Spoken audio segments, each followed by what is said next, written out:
do want to just say, I think the last month has been very hard and disturbing in some ways. But I know that, again, I want to come back to the fact that we all have a common goal, and we can all find that middle ground if we stay open-minded and open to listening and hearing each other. One thing about this council right here, from one end to my two bookends right here, I have never, ever experienced distrust or worry or lack of character or anything from any of y'all. And I really, really appreciate that.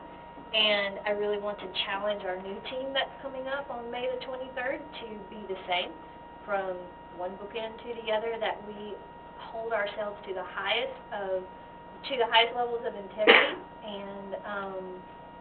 and continue forward as a cohesive team. I think we had a little rocky way there for a few weeks, but I think that helps us grow. Hurts, but it helps us grow. And so I'm excited about the potential of the next year with all the brains that will be sitting up here, and and what's coming for our city. I'll just leave it at that. So y'all didn't see me, but I was about to grab the piece of paper out of it. I asked Dan how long he served. Joe, how long did you serve? 11. So council. 8.5 on council, 2.5 as mayor. So it was a stub period or something? It was the COVID year we had to delay, so I was unopposed in purgatory for 6 months without an opponent. Oh, that's right. I couldn't become mayor. So. Well, I knew you'd know the specific details of all that. So, thank you, Joe, for your service on the council, and Dan, thank you for your service on the council, and I guess BBC before that, and for your years of service. I know our professional relationship started back in 1994 when I first came to the council, and appreciate all you've done for the city. You know, there's been some talk of election stuff, and you know, while it was going on, some people would come to me and say, well, this person did that, or this person did that, or this person didn't do that, and this person didn't do that. Steve, what are we going to do? And my response in each case was, I've seen a lot of elections, things get crazy, and then the election goes away, and things die down, and things have a way of rectifying themselves and whatnot. So I think that's, you know, what it's not nothing new, I guess, in my book, for things like that to happen. And I'm really looking forward to the future and what we can accomplish. Because, you know, for many years there weren't a lot of new things happening in the city. I mean, there were a lot of years the council was doing things, and I'm not trying to dish any of the councils because we were working.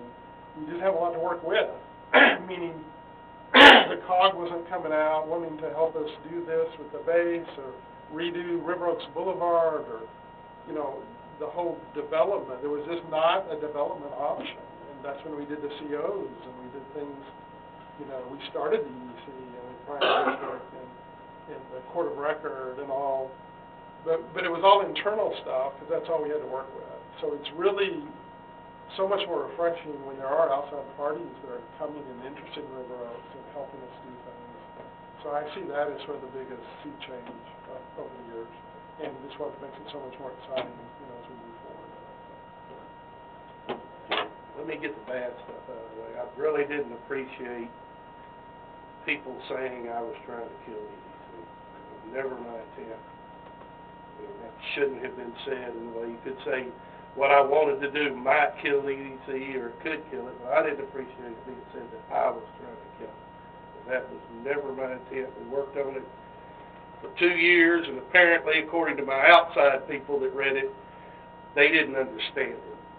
not to pick on you, but the balls are your court. But anyway, it's over, it's done, citizens have spoken, time to move on. Joe, we've talked many a time, texted a lot more probably than we talked. You know, I went through your rough time with you, and I'm gonna miss you, man. It's really, really sad. Dan, I owe you a lot. You don't even know. You know, you have memories in your life. I could remember Kennedy coming through River Oaks. I mean, there's these flashes. The thing I can remember about you the most is two things. One, at the banquet that night, when you had the young police officer stand up and you gave him the "I'm sorry" sheet. Well, that has never left my mind because he's no longer with us. But that was one of the best, funniest banquets. You're still laughing about it because he was funny. And second, and most important, me and my dad, and my dad was way more, he didn't like any politicians. He was right of any politician that was ever born. And me, pretty conservative, trying to convert my mother. You're the only one that ever got through to her. But it took you a long time.